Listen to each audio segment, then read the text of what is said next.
Okay, there's a lot to cover, so we're going to jump right in. Hello, everyone. Thanks for joining us this evening. I know everyone has a lot of questions.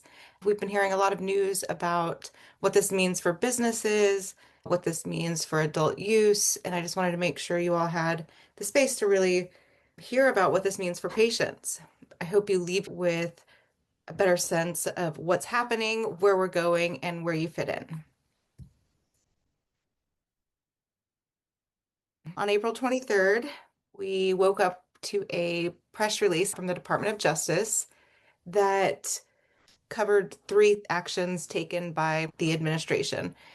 One was this order from the Department of Justice, which reschedules the cannabis products that are in the state programs and creates DEA permits for them. The DEA withdrew the rescheduling hearing notice that has been stalled since last January.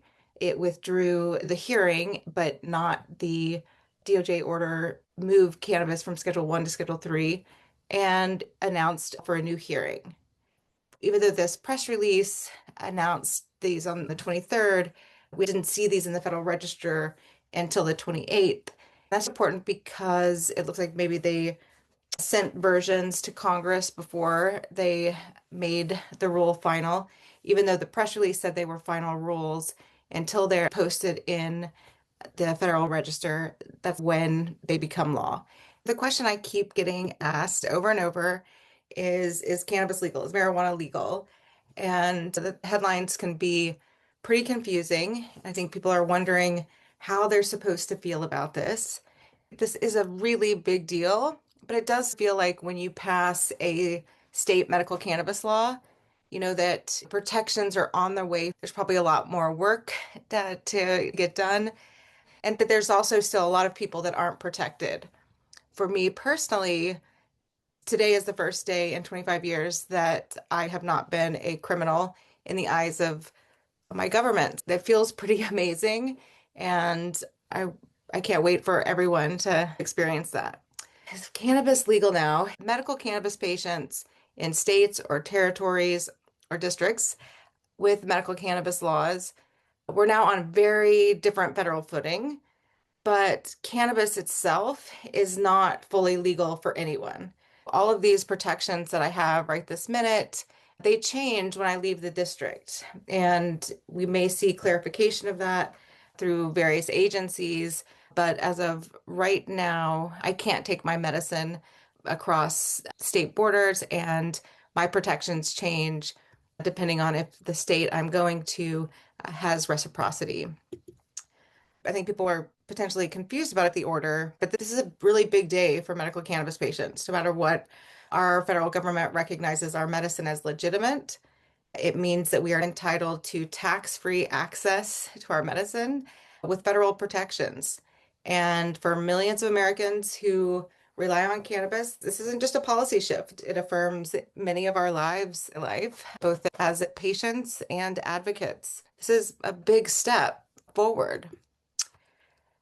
What happens next is going to affect patient access and how this is integrated into US healthcare. There's still a lot of activity that's going to shape what this policy means, but we've brought the stone to the top of the mountain, and now we have to keep it up here and navigate it. The big message I hope you all leave here with tonight is that this is time to get ready to mobilize. The people are finally listening. There's going to be a lot of places that our input is going to be needed.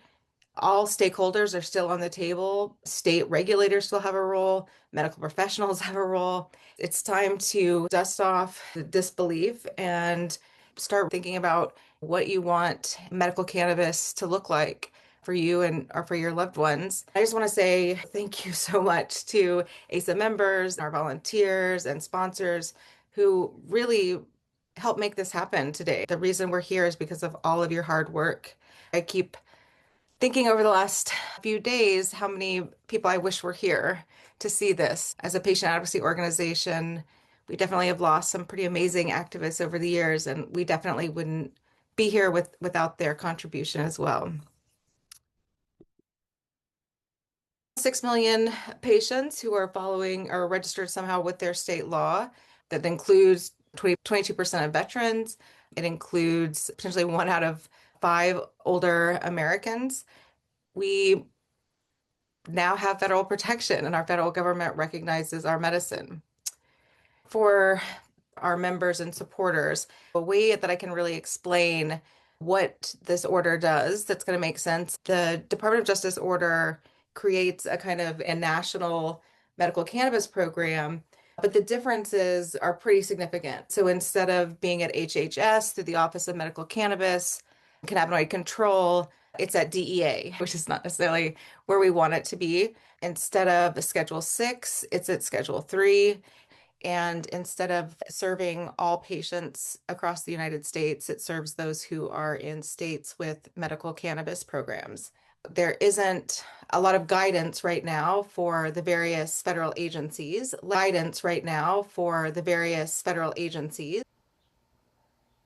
Let's talk about drug schedules. There are 5 drug schedules, and cannabis has been in Schedule 1, which is the most restrictive, and it goes all the way down to 5.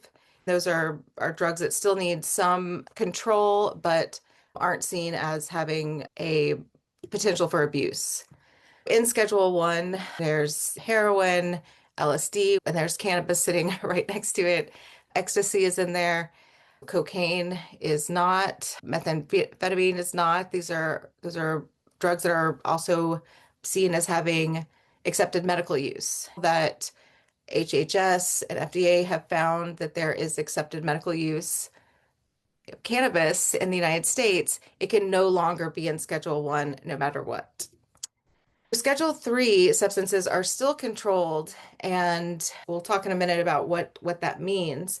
These are definitely a less restrictive scheduling. Schedule 2 substances where you have to get a prescription every time your physician or medical professional has to call it in.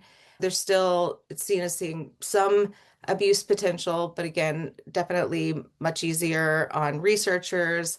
For drugs that are covered by insurance, it usually makes them cheaper and more likely to be covered by insurance. Actually, patient advocates spend a lot of their advocacy trying to move medications down in this schedule for easier access, including affordability. The President of the United States cannot reschedule any of the drugs.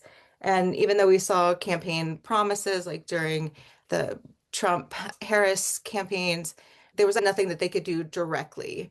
The Controlled Substance Act has a set process that the drugs have to go through to change schedules. The scheduling process that we are looking at right now, the one that has been started in October of 2022 under the Biden administration. He asked HHS and the Department of Justice to look and see if the scheduling of cannabis was appropriate in Schedule 1. And after a extensive scientific review, HHS came back and said that they found that there is now currently accepted medical use in the United States, and they recommended that cannabis be put in Schedule 3. The Department of Justice agreed and put forward a notice that they were going to change the law from Schedule 1 to Schedule 3. That was followed by a hearing notice, which is pretty normal for a change in policy this large. Witnesses were selected. We were all ready to start in January 2025, and those hearings just came to a screeching halt because some of the witnesses felt like the DEA had been a part of some shenanigans, which they were, but a lot of people were very disappointed that those hearings didn't go forward. Before yesterday, that whole process has just been at a total standstill. Although it did create quite a bit of change in the political landscape, both in dividing advocates on how they feel cannabis should move forward. It also reinvigorated the opposition. In December, Trump issued an executive order, called his attorney general to start the process of rescheduling again and to move forward with moving cannabis from Schedule 1 to Schedule 3 as quickly as possible.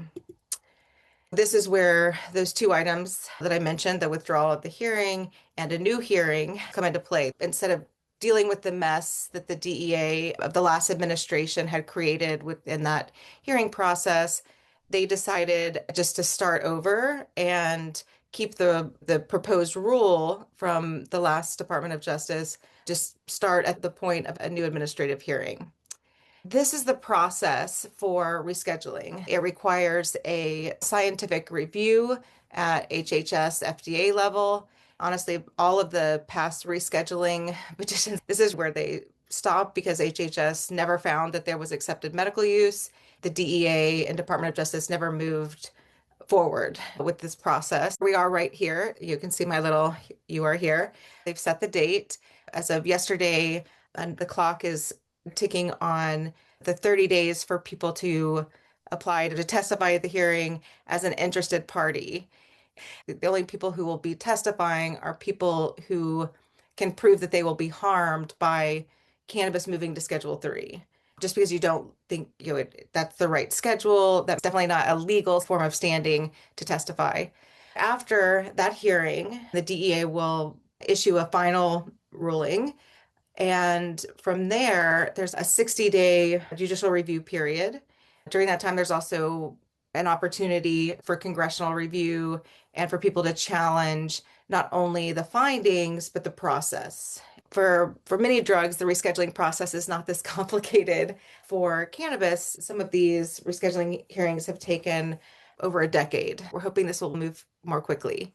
In case you don't remember, the proposed rule that the Department of Justice put forward, I'll give you a refresher. This means that they're taking these items out, marijuana and marijuana extracts, and there's a definition also of tetrahydrocannabinols that some of them are going to stay in Schedule 1, specifically the synthetics. This does not impact the definitions of hemp. The old one, the one in 2018, are the most current one, and it doesn't fit into any sort of definition that has to do with synthetics. The new definition, first of all, they decided to finally spell marijuana correctly and marijuana extract correctly. What they're talking about is the plant. When we first saw this rule, I published an op-ed about the Department of Justice shining the light back on the plant because of the focus on extracts and compounds are coming from whole plant cannabis. You can see here, highlighted in yellow, they added a new definition, naturally derived Delta 9, to keep synthetics in Schedule 1. Along with this proposed rescheduling, the Department of Justice clarified that if cannabis is moved to Schedule 3, the manufacturing, distribution, possession would all remain subject to the applicable criminal penalties under the Controlled Substance Act, and that any drugs containing marijuana would fall under the FDCA. This explains why the Attorney General chose the path he did with the order. None of the cannabis in the state programs, none of the rights for patients under those programs would be included in this rescheduling process. All of those businesses would still be illegal under federal law, and only licensed and regulated Schedule 3 products are legal. An example I always use is drugs that are made out of Tylenol with codeine, a purple drink that has like a Jolly Rancher and the Schedule 3 substance. That is not a legal product, right? Even though it's true that you can get cough syrup or Tylenol with codeine from a prescription legally, selling it as another substance is not legal. This process will move all of marijuana into this category, even though the cannabis that's in the adult use programs would now be technically a Schedule 3 substance. They would still carry heavy fines and criminal penalties under the CSA. These are not small fines. Unless there's a change in law, an act of Congress, any cannabis that isn't an FDA approved, DEA licensed Schedule 3 substance would be subject to these fines. These are serious. If you have had two priors, which as patients or people who've been providing medicine, that's not that far out of possibility.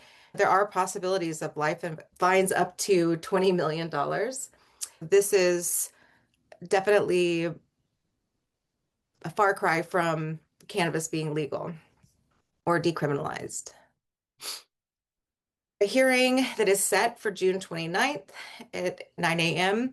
Within this order, they say that that same hearing will be over by July 15th.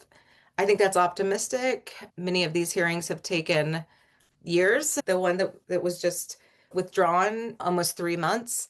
Again, and I would say the celebrations of the 250-year anniversary are going to be going on as well. Yeah, we'll see. Those of you who are interested testifying as a an interested party, those instructions, I'll show them to you in a minute, but you basically have until I believe May 28th if this was the only scheduling that happened. And I think it's interesting that both of these are happening at the same time. Again, this process of rescheduling cannabis, it's not going to impact the current adult use, and it would not have impacted the medical cannabis laws.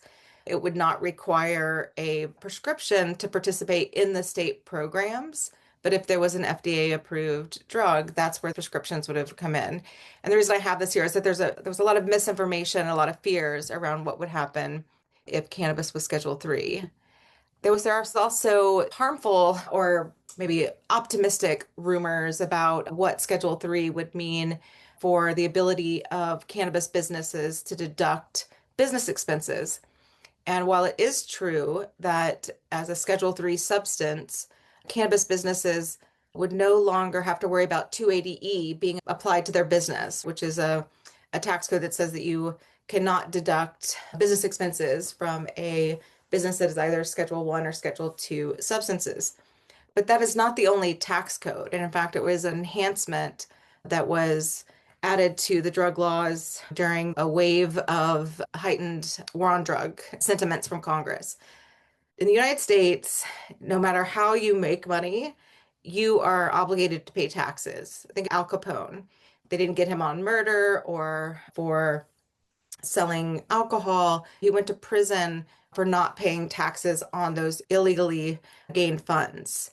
You have to pay those taxes. Paying taxes doesn't mean there's no requirement that you have rights under the federal government. You are obligated to pay. There's also existing tax code and legal statutes that say that if you are running an illegal business, you also cannot deduct business expenses. Rescheduling to Schedule 3 would have no impact on the cannabis market, but it would be a game changer as far as starting to close that gap between politics and medicine. Without an act of Congress, we would still have been in the same place, except for maybe some interesting legal theories. The Department of Justice's recent move also stemmed from the same executive order.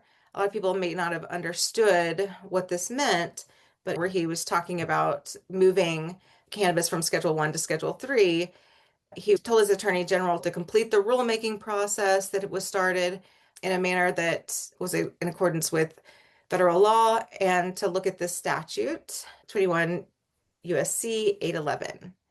That statute is the basis of the Department of Justice moving forward with placing medical cannabis products that have gone through the state regulations and licensing into Schedule E under the authority of the Single Convention on Narcotic Drugs Treaties. If that is confusing to you, don't worry, it is confusing to most people.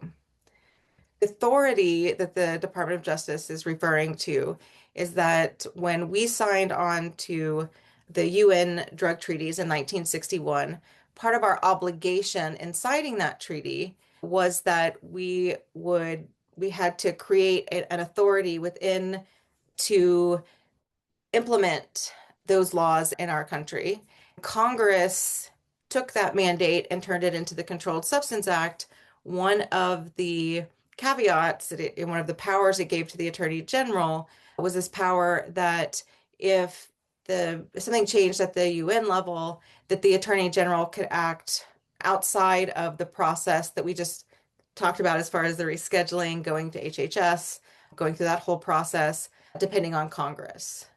And the guidance that the Trump administration is using is an article within that drug treaty and more specifically, the International Narcotic Control Board's interpretation of that article and how member states, which means country, and UN speak, how they can move forward with a process for scientific and medical access to cannabis.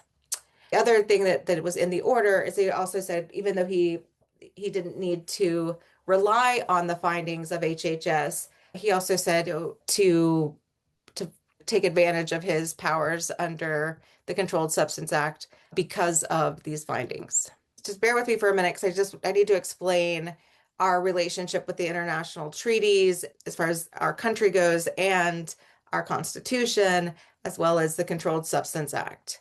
In the 30s, Harry Anslinger really wanted to make cannabis illegal. He was met with resistance, not necessarily from Senate or Congress, but because of our federalist system, right? The federal government did not have the power to go in and tell states what to do. That power basically would be a useless law. We ended up with was the Marijuana Tax Act because the federal government can tax things, and it did have a chilling effect on cannabis's presence in medicines, slowed down the hemp market, right? Because there was not two different definitions. Tax this size was just, more than anyone could pay. And if you didn't pay it, that's why you went to jail. Now, the Anslinger that I'm talking about, yes, is that same Anslinger who is a very racist man and really saw cannabis as the bane of his existence. These are real quotes. He felt like he had failed by not being able to make marijuana illegal. When he left his position as a head of director of the Federal Bureau of Narcotics, which later became the DEA, he actually became an ambassador to the UN, where he began working on the UN single drug treaty and then back in the United States. So the treaty was created in 1961. The United States did not sign on officially until 1968. It was actually Anslinger testifying before the Senate Committee of Foreign Relations saying, look, if we get onto this treaty, we can finally make marijuana illegal. And this is a really good time because activists are about to make it legal. Reason, right, that he's able to make that argument is that by having a separate obligation outside of our Constitution to uphold, that is what created the legal framework for us to create the Controlled Substance Act, which is one of the most invasive laws of our nation, way stronger than RICO or other laws that allows the federal government to go into states and enforce those laws. I mean, they even have rights to come within our skin and take our blood and take our urine. I mean, it's definitely a very invasive law that led to the final passage of the Drug Abuse Prevention and Control Act, which is also known as the Controlled Substance Act. And that's where cannabis got placed in Schedule 1. And until yesterday, Anslinger had won. But I do want to say that the point of the drug treaties wasn't just 100% prohibition.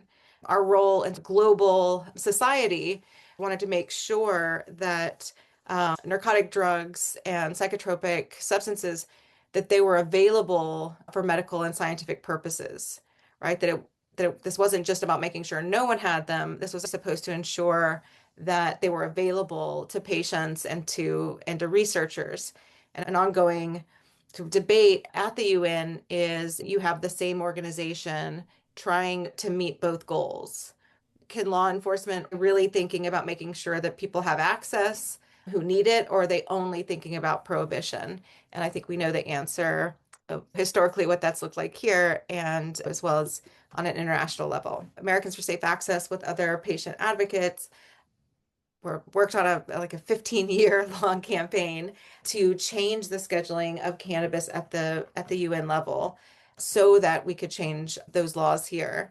And that started with us having to get the World Health Organization to do a scientific review, which is known as a review from the Expert Committee on Drug Dependence. That took a lot of effort to get that completed. Issued a finding that cannabis does in fact have medical value, And then we lobbied the UN, Commission on Narcotic Drugs, and they changed the scheduling of cannabis. Is the change. That is what the Attorney General is responding to. Is it because, and thank you all to everyone who did this. So going back to this rationale, what the Attorney General is saying is that we have an obligation to change the scheduling here in the United States to mirror what is in the UN drug treaties. For our opponents, that may not make sense because they may only be looking at these treaties from the perspective of drug control. But if you're looking at their intent, at least with the wording, our obligation under those treaties is to make sure that Americans have access to these, and our scientists have access to these products for therapeutic use and research. That's why, if you didn't know, that's why that's in our mission. That's the way it's written. So 21 USC A11 describes these how the Attorney General can move forward. This strategy is something that we've always had as an option, but didn't really think it was a possibility. And in 2023, the INCB, which is the International Narcotic Control Board, they actually issued in their annual report guidance for countries that wanted to implement medical cannabis laws and found that they absolutely could do so and still meet their obligations of the drug treaties. An article within the convention, Article 28, explains what are some of those steps that the country needs to take. And the Attorney General, I would say, took an interesting approach to those, included some and didn't include others. Felt like the states that were regulating cannabis were meeting those obligations. The International Narcotics Control Board, their view on how member states can effectively do this is really one is built on this idea that there isn't an existing program like what we have here in the United States. You're kind of starting from scratch. None of the 60 countries that have medical cannabis programs are doing this exactly the way that INCB describes, which is basically that whatever body has been designated to enforce the drug laws in the country, that they permit someone to cultivate and process cannabis for medical use and research. And then they will buy that from the company that they've permitted. And then they then get that out to the markets, right? So it's not the cultivator that's looking for the manufacturer, that's something that is supposed to be done through, in our case, the DEA.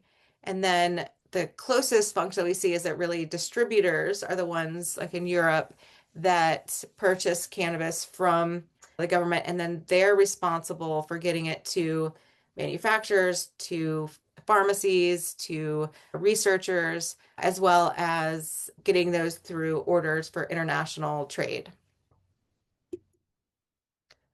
For the United States, Attorney General's interpretation of that, right, is, as I mentioned, the United States, we have the Controlled Substance Act, and we've designated the DEA and Department of Justice as those designated organizations to oversee cannabis, which has all been illicit at the federal level until, except for a few licenses. I'm sure there will be many more webinars in the future to get into this because it is very confusing. But basically, what the Trump administration has said is that for any state license, cultivation, or processor or manufacturer, basically anyone who has a state license to operate within cannabis, that they need to apply for a DEA permit. So that would mean that these companies have paid for a license at the state level. Now they're going to pay for a permit. And on paper, the DEA is going to buy the cannabis from the cultivators, except for that's not really what they say, is they say that they're going to charge the cultivators for them to find the buyers. There is some mention of stepping in and making sure there's a fair price. And another thing that's unclear is that there are researchers and laboratories and of course pharmacies, hospitals that also have Schedule III licenses that don't have a state license. Arguably, those institutions would be able to utilize cannabis, and the order definitely mentions researchers specifically, but arguably a pharmacy or a hospital or any medical facility that has a pharmacy should also be able to distribute those products. If that looks familiar, it's because it's very similar again to our model legislation with the absence of the Office of Medical Cannabis.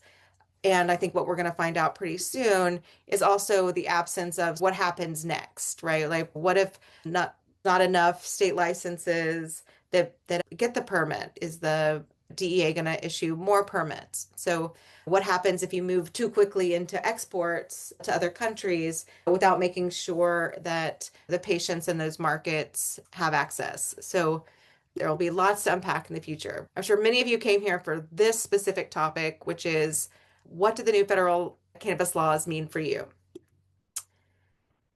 So what it did, again, it moved certain medical cannabis products from 1 to 3, and that includes the not yet existing FDA approved marijuana products and marijuana products that are covered by qualifying state licenses.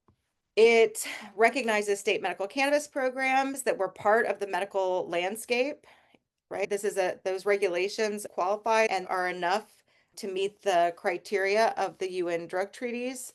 For that reason, and to make sure that there's no interruption of our current access, that they're going to move forward with giving the cannabis businesses DEA licenses.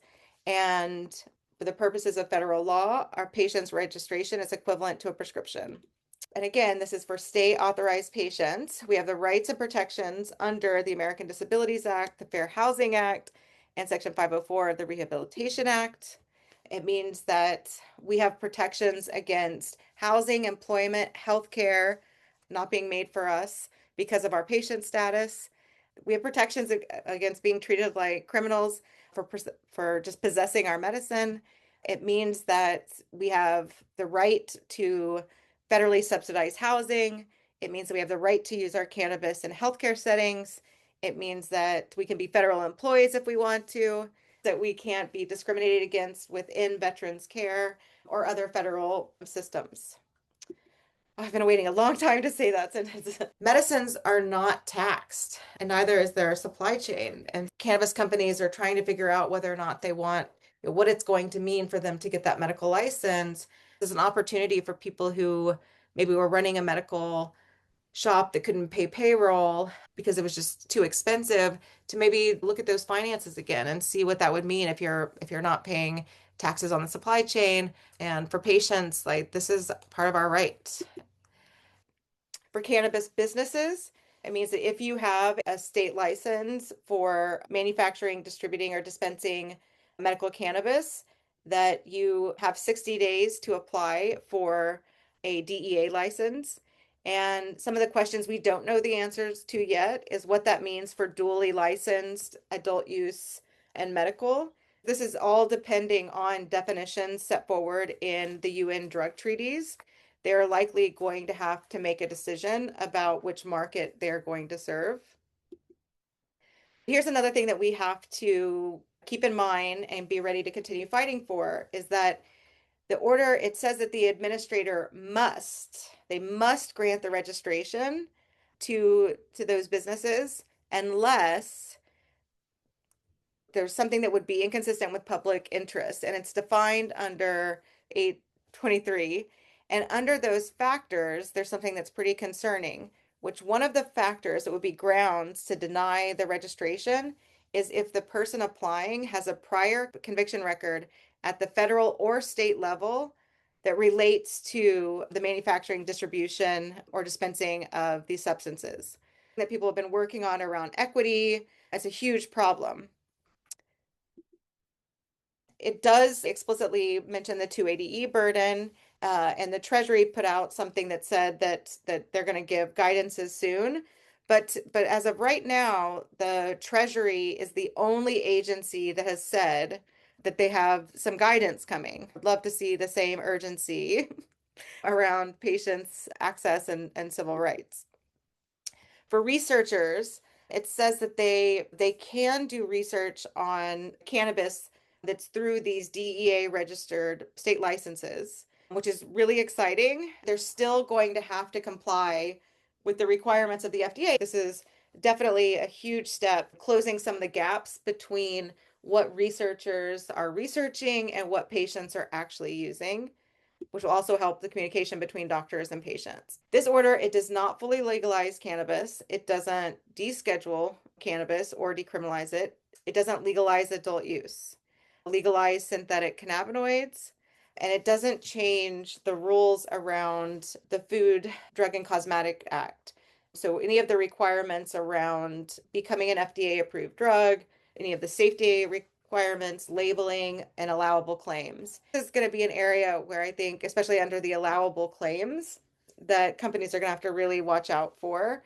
I think because in a Schedule 1 scenario, FDA wasn't really weighing in on what those companies were doing. They were weighing in on what hemp companies were doing. But if a company says that this product cures cancer, they're going to get in trouble. For these, it means that patients who are not in these states, that they do not have these protections. They are not able to express federal rights. It means that this is not going to affect the hemp program in any way or those definitions that are set to change in November. This doesn't allow patients to travel freely from state to state with our medicine. Now, the reciprocity will still exist for patients, pass laws if they want products to go in between those states. And in order for that to happen, they're going to have to unify their regulations. And this doesn't expunge federal cannabis related crimes expressly. For patients, this doesn't change federal penalties. If you are acting outside of your state, federal laws still apply. It could mean everything from like if you're visiting a national park in Wyoming, we still may not have your federal protections when you are there. It doesn't change the like horrible rules around active duty military, which have a zero tolerance for cannabis or hemp products or hemp derived products. I think it's important to note that we can have rights on paper, but unless you exercise your rights, they don't exist. Unless you tell an employer, a landlord, that you have these rights, they are going to move forward as if you don't have them. It's the same thing with like Miranda rights. If you decide to keep talking to the police, the fact is you have the right to shut up. But if you're not shutting up, right, you're not exercising that right. This is a huge deal. But not all of these policies are updated. So even though we have these rights, don't assume that every one of these federal agencies understands that. Be careful, know your rights, understand that, and we're not sure how these are going to be enforced yet. The next thing that ASA is going to be working on is to try to make sure that we don't have to like sue every agency to make sure that patients have those rights. Where crimes around gun ownership come into play is when you apply for a license to own a gun.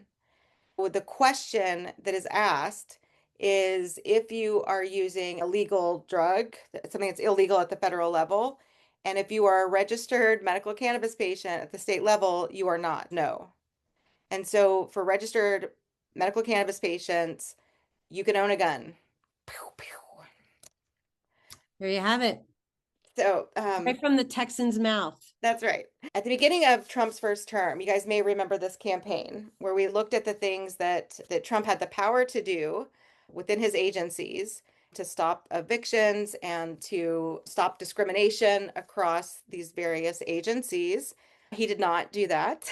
But now we are going to be launching a campaign, not asking, but demanding that these are changed and that the Department of Justice put out nationwide guidances, public sector, but the private sectors too. Every employer, every landlord needs to understand that discrimination against medical cannabis patients is a federal crime.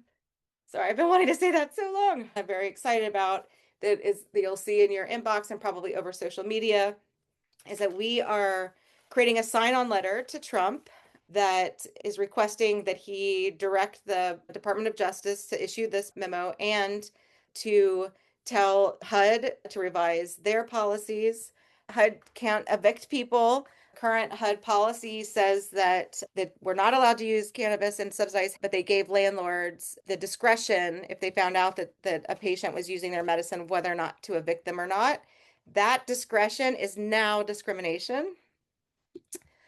Doctors forcing a veteran to go outside of their health care that's provided at through VHA, a de facto ban on them being able to use cannabis if they can't afford to go to one of those doctors. The president should direct VHA to change that directive, but they also should be directed to add into the medical records, the electronic medical records system, a way for VA physicians and medical professionals to record the fact that the patient is using cannabis without triggering the cannabis use disorder, substance abuse issues that come along with that.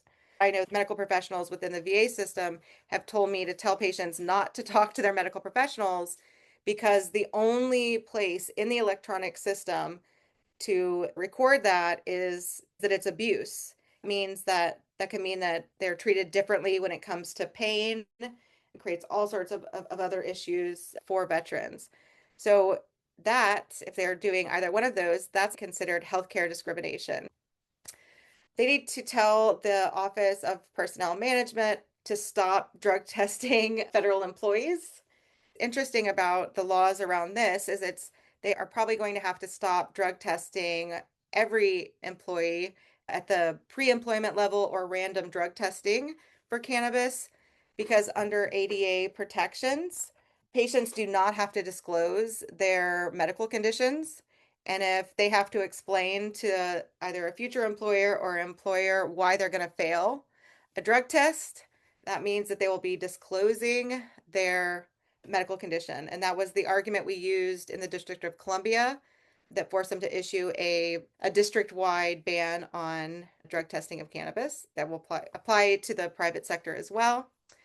HHS needs to let every hospital, nursing home, hospice, assisted living center, that they are not going to pull their funding or license for allowing patients to use their medication. Ryan's Law should be the law across every hospital in the country, as well as in hospices.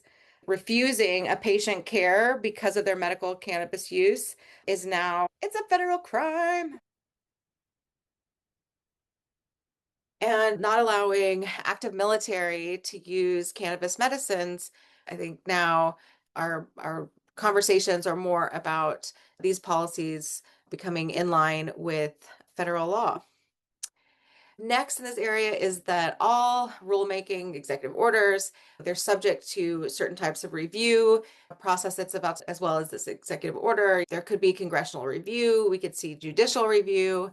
There's no administrative hearing that will go over the DOJ order, but there's a lot of things that could come up. There's also still a lot of unknowns. It has 60 days to invoke their rights under the Congressional Review Act. This is a pretty challenging process to overturn policies of a sitting administration, but it doesn't mean that they won't try. And it'll be up to the courts to decide if the rule itself is so egregious that it needs to be halted while Congress decides if it should become law. In order for this to be successfully used, both houses have to pass the sort of revision and the president has to sign it, which I don't see the president signing his own veto. And then if he vetoes it, then Congress has to have a majority to overturn that veto. And with everything that's happening, I don't necessarily see that happening. I'm sure there's going to be all sorts of legal challenges from consumer rights organizations to pharmaceutical organizations to SAM and other parents groups. We'll see what happens, but I think the more that we lean in and show how important these laws are, it may be harder to unthread the needle. We also don't know if all of the state programs are in line with the UN drug treaties. There are states that don't have adequate product safety protocols for those medicines. That's definitely going to be an unknown of whether or not how that's going to impact the businesses applying for those licenses. Another question I get asked a lot about is home cultivation. And this is a little complicated, but I will say this, that They are not regulated by the cannabis regulating body. Now, there's a few states like Rhode Island that you have to get a permit. I would say arguably those are covered because there's a permit involved, but it definitely doesn't fit any of the DEA licenses. I remind people that state police can't invoke federal law, they can't enforce federal law. And so, as long as the home cultivation law stands as is, I think this may be one of those where we'll be okay until we ultimately pass the MCCA. The answer is unclear, but likely not a target for the federal government. And there are definitely statutes that protect you from local law enforcement from trying to enforce federal laws. A lot going on. We have a lobby day coming up in a couple weeks here in DC. We're going to see the deadline for people, interested parties to testify is May 28th. The deadline for cannabis businesses to register with the DEA is June 26th. The hearing is supposed to start on the 29th of June. If whatever miracle happens, that's going to end on July 15th. I should also point out that there is no statutory time frame for when the DEA makes that final rule. It seems like this administration wants to get this all wrapped up, so maybe we'll see that quickly. Sit there for a very long time, which we've seen in the past.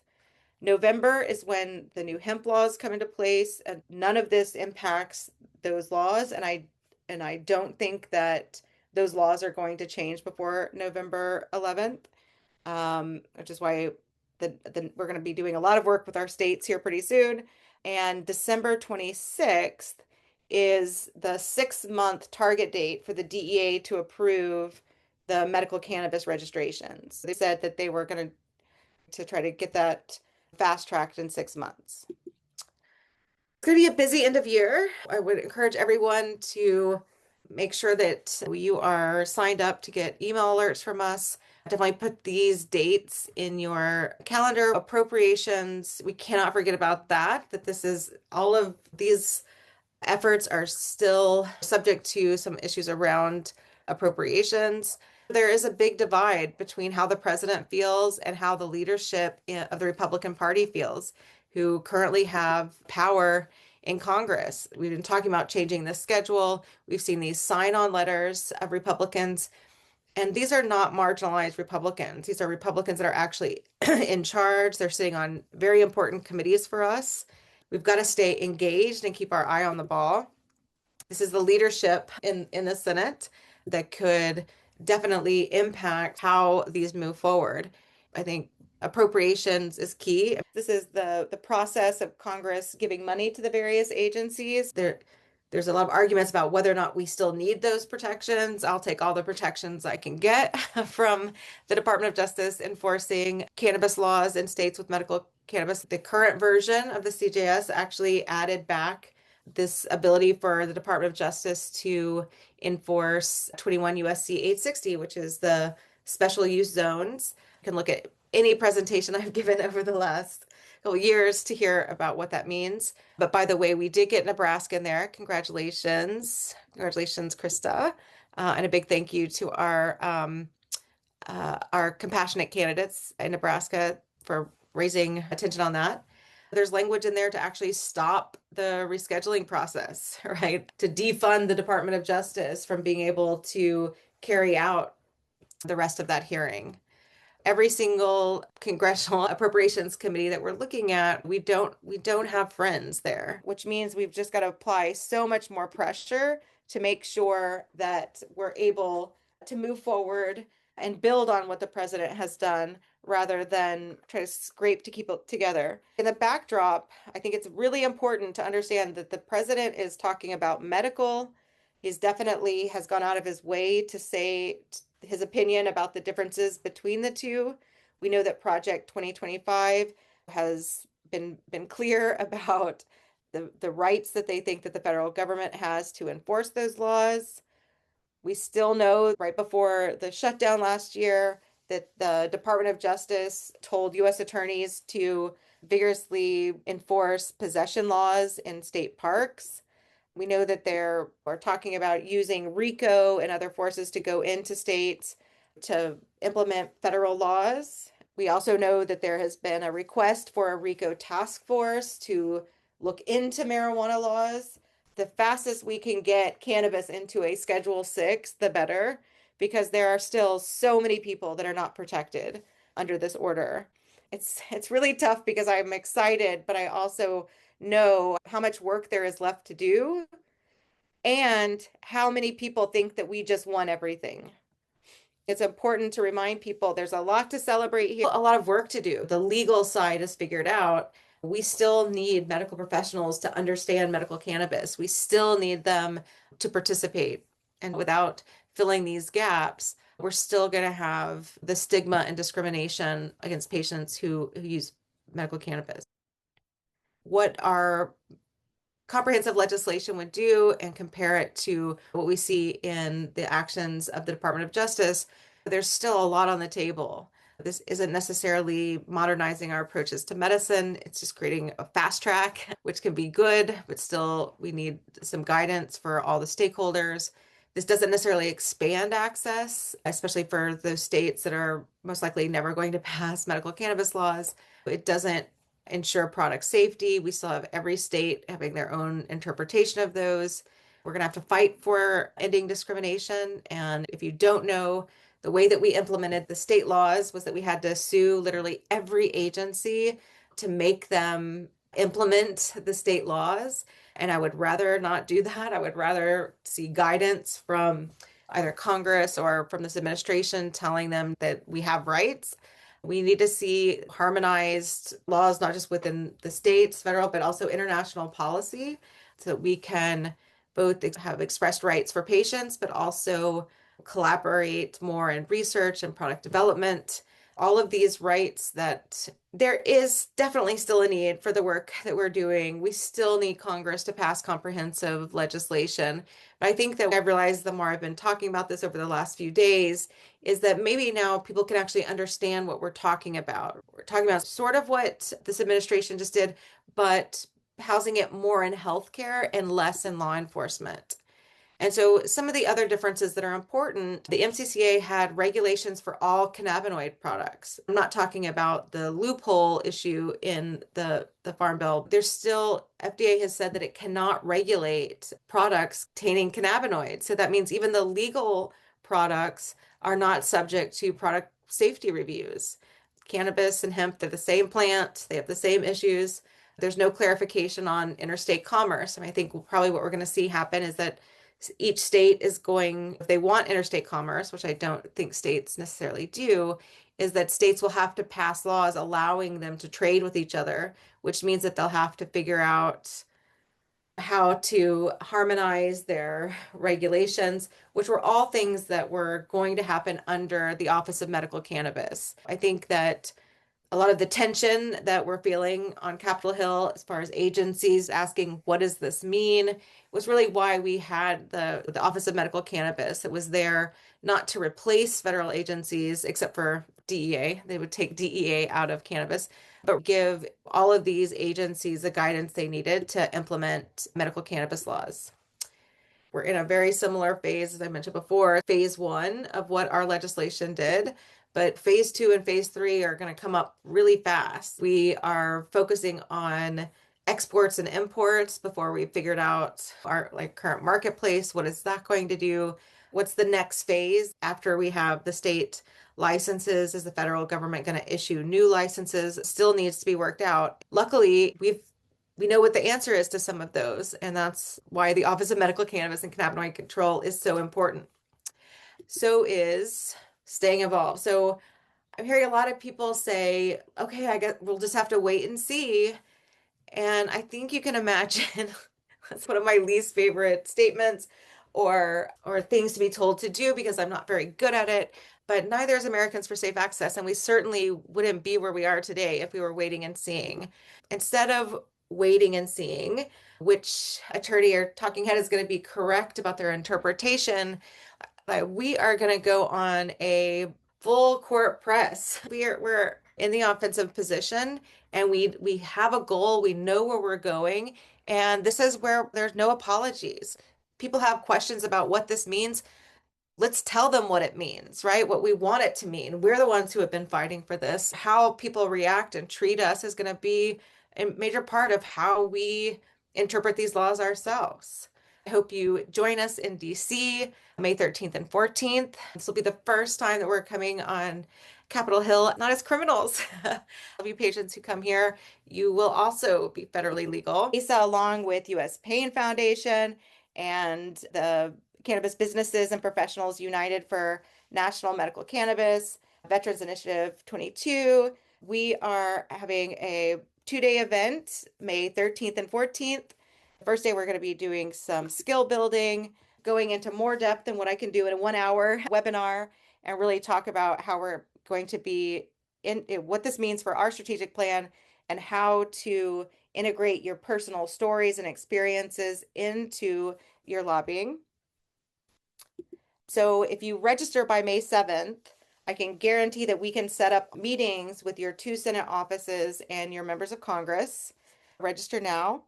The price for the event, which I didn't put on here, I apologize. For students and veterans, older Americans, it is $75. For ASA members, it's $100. For general public, it's $250.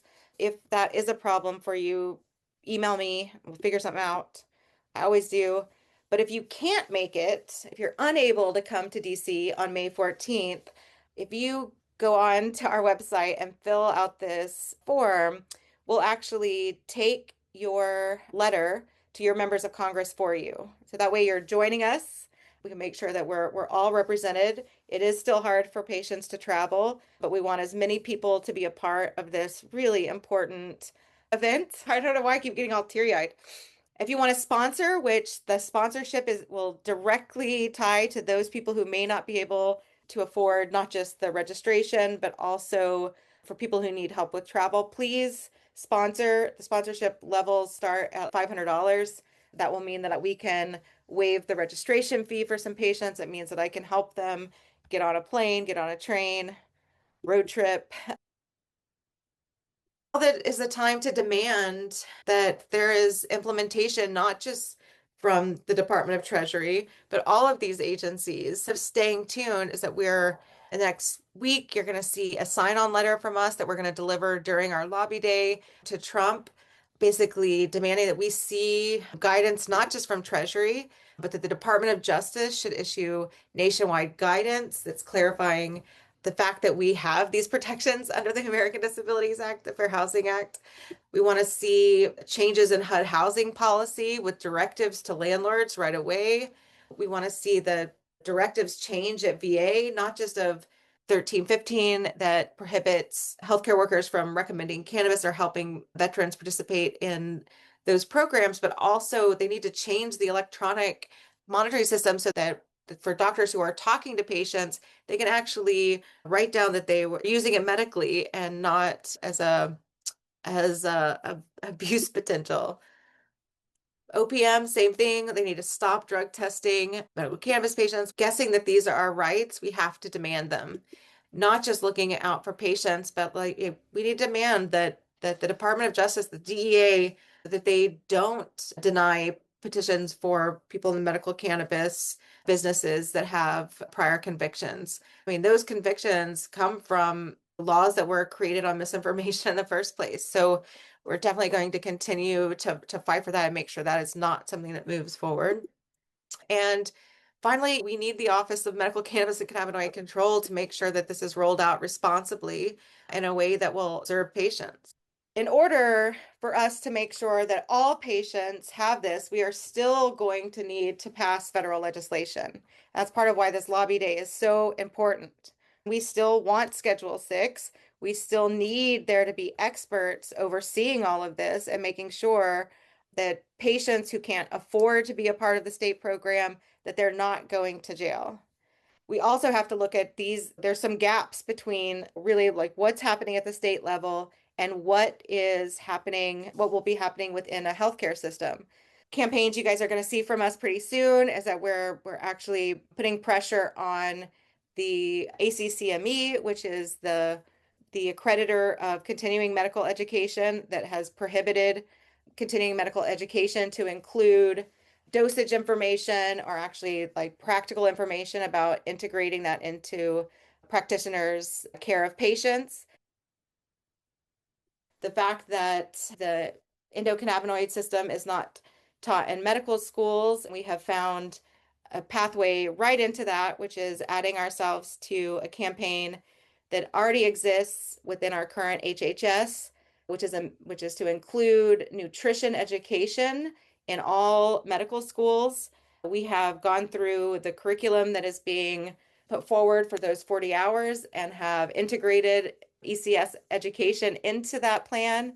And we are currently working on a sign-on letter of medical professionals, but also nutritionalists, integrative health care practitioners to finally get cannabis into ECS integrated into our health education.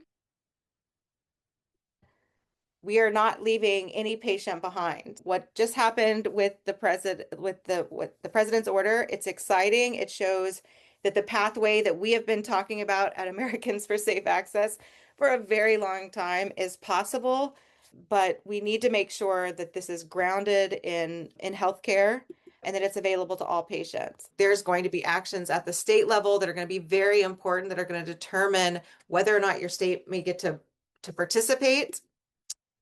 We're going to be building on report that we put out in January. This was around the hemp laws, right? The fact that the loopholes were closing. This report is actually for state legislators, not for federal policymakers. And this was basically asking them to create emergency legislation to create incentives for the products that are now going to be banned to be integrated into the licensed cannabis markets. This is just as important today as it was in January, if not more important. But we are actually going to be, if you look for emails from us, we're going to be putting out an update to this. I'm still kind of figuring out the structure, but not all state programs qualify under the definitions of the UN single treaty. Is some work that states are going to need to do to make sure that their licensees are going to qualify and stay qualified. So in the same way that we used to do the state's report card, remember those where we graded the states and said, here's what you're doing right, here's what you still need to do. This is what I mean by being on the offensive. The letters that we're going to be sending to the states is not going to be a please do this to help patients. It's going to be like, this is what you need to do to be in line with federal law.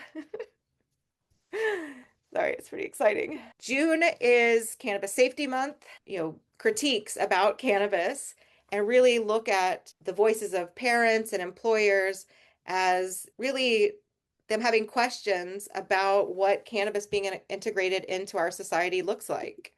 And that means us creating a space for all stakeholders to come to the table and talk about what that's going to look like. Now, the answer, if people don't, have issues with cannabis in their community or healthcare, it can no longer be prohibition of cannabis. Um, but by us creating this space to have these conversations about cannabis safety, I think we're going to be able to address some of the issues that we've seen from the public, but also from organizations like the National Academies of Science that put out this report in 2024 that really has not been addressed. And this report, I think, reflected a lot of concerns, some of them founded, some of them not, that many community members have. And I think when we see concerns around cannabis unaddressed, we start seeing a backlash. And even though we have this a major, amazing step forward, there still is a sentiment, like an anti-cannabis sentiment that is growing in DC. And we see it like in this ridiculous op-ed from the New York Times editorial votes. But we also see all of these parents groups and all of these individuals stepping up, like voicing their concerns. And if those concerns are not addressed, there's organizations like SAM that are happy to weaponize that fear, right? They're happy to step in and say, wow, the only way to deal with that is prohibition. And so a big part of Cannabis Safety Month is actually looking at the concerns and fears of parents, of medical professionals, of public health officials, employers, and even of patients that we can see that the opposition is weaponizing. And instead of letting our opposition be there for the parents, be there for medical professionals, it is our duty to step up and help solve these issues in our communities, to be responsible. If somebody is saying that cannabis has contamination, our medicine is legal now, right? So that is a critique that we know is also true. And so let's step up and be a part of fixing those issues and not let the opposition turn those into power in DC.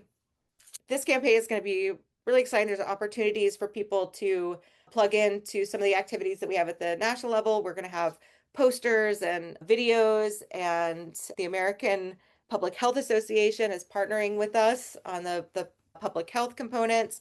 So I think this is a really exciting time and a very important time for us to take this victory and explain what this victory means into our communities, because I'm sure that those people who are afraid of cannabis or have these concerns, those concerns just got gasoline thrown on them. In the same way we're excited, right, that this is happening, they're even more fearful.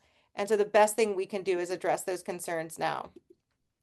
So I'm just going to skip through this. So you guys have seen a lot of the work that we do around this issue, but we're also going to be addressing things like youth access, drug driving, cannabis and pregnancy, a lot of these issues that we know that fear is creating stigma. We know that stigma creates harm. It translates to people not being able to get organ transplants, even when cannabis is legal, and even when we've passed laws against discrimination. We know it still happens. We know we can responsibly and safely bring these medicines to patients. We can bring those with concerns into the fold and bring them on our side. If your states aren't implementing this work, we're going to have to ask them nicely, show them how to do it, and then sue them if they don't do it. We're not just going to sue them because we're bored, right? But that is how we have made sure that these rights have stuck in the past. The process, if you look at the blog that I just put out that has links to the federal registry, the applications for businesses are online. I know the questions that a lot of businesses have is whether or not they're going to decide as far as adult use or medical. Those are going to be individual decisions. I think they're probably wanting to see whatever the Treasury says. The world just changed. You're going to have a lot more patients enrolling in these programs. Some of the information we're going to be putting out over the next few weeks is going to be guidance to state regulators to get ready, get out the ID card printer because we're coming back.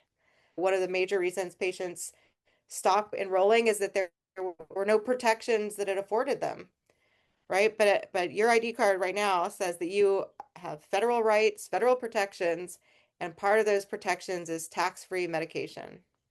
Let everyone know that if you're not signed up to get ASA emails, make sure that you do, because we're going to be in rapid fire releasing a bunch of new information over the next week.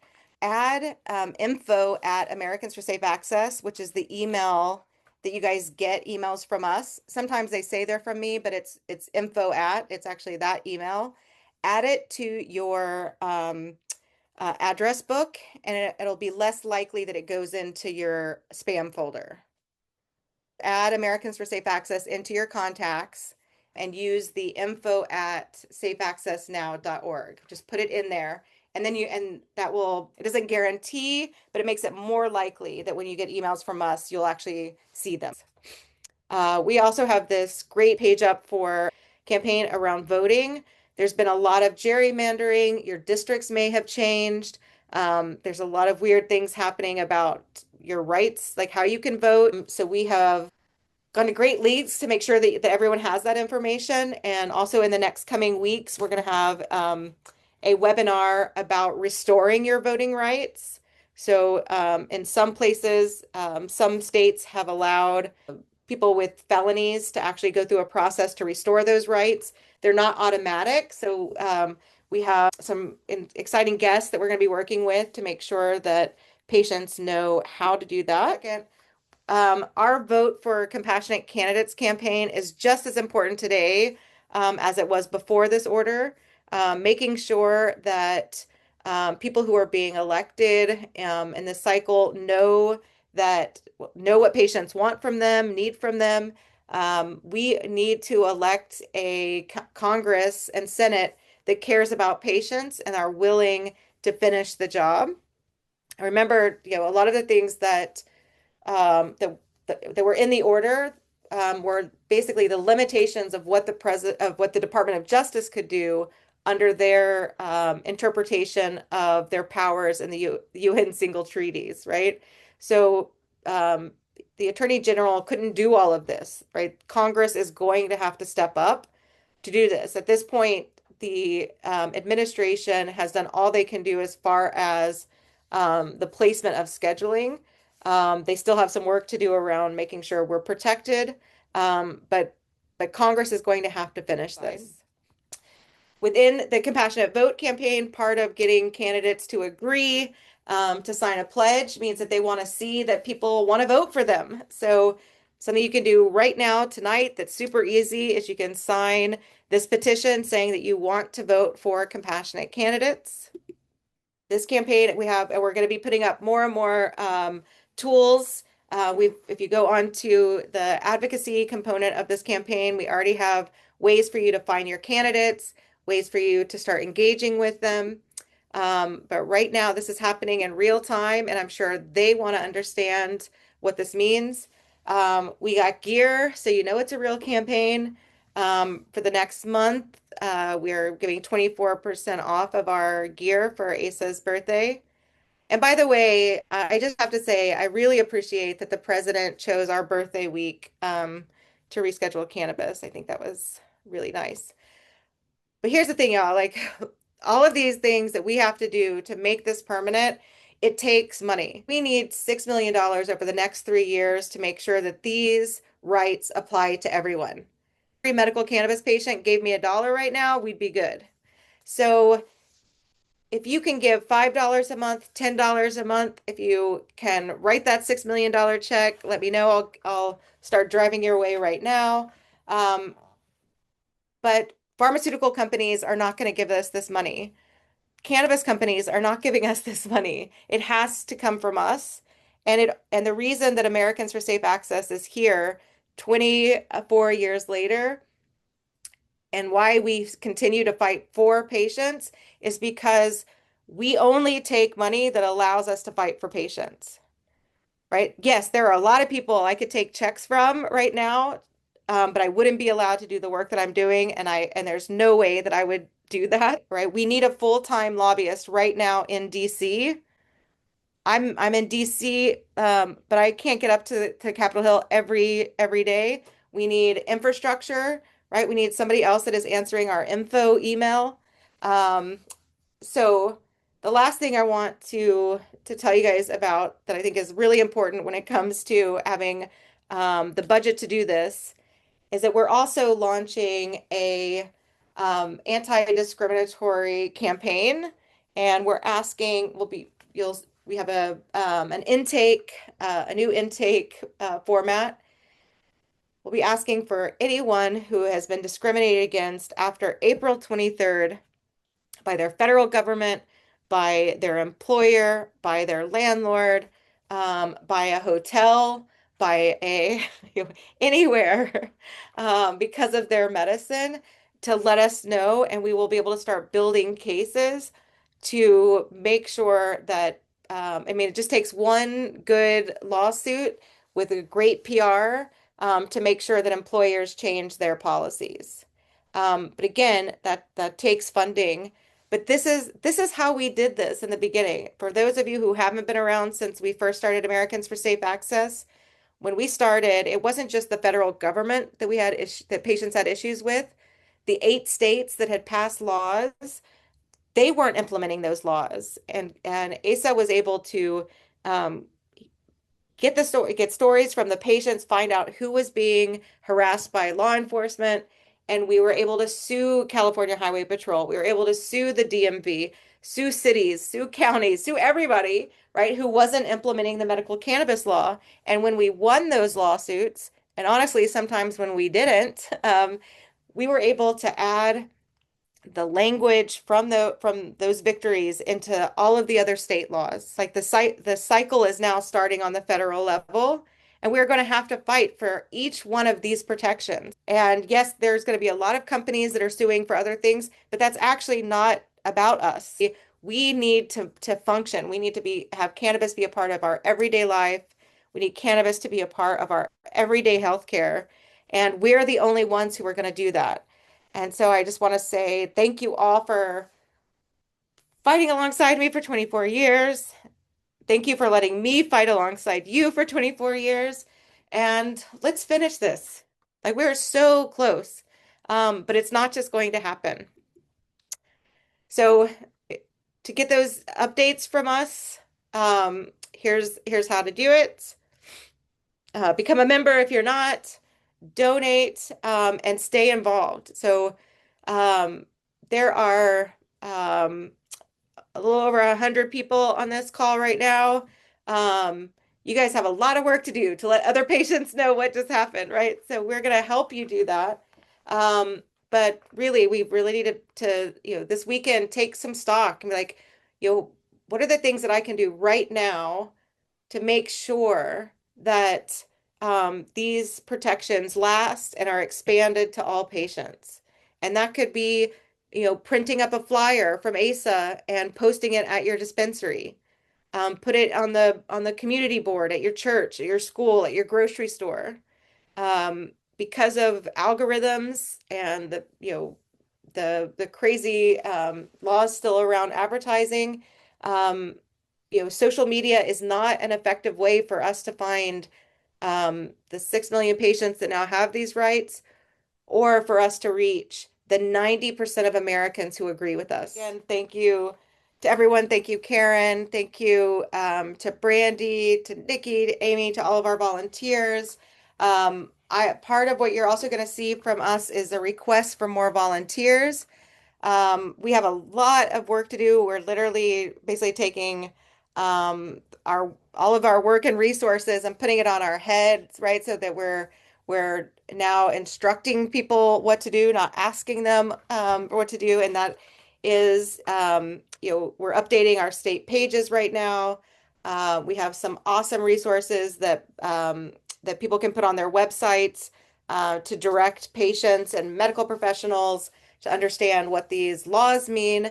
But every time we have to update something, it's 56 times however many updates we have to do, right? So all of the states, all of the territories, and the district. So if you have web skills, writing skills, people skills, our advocacy and outreach now expands to a much larger community.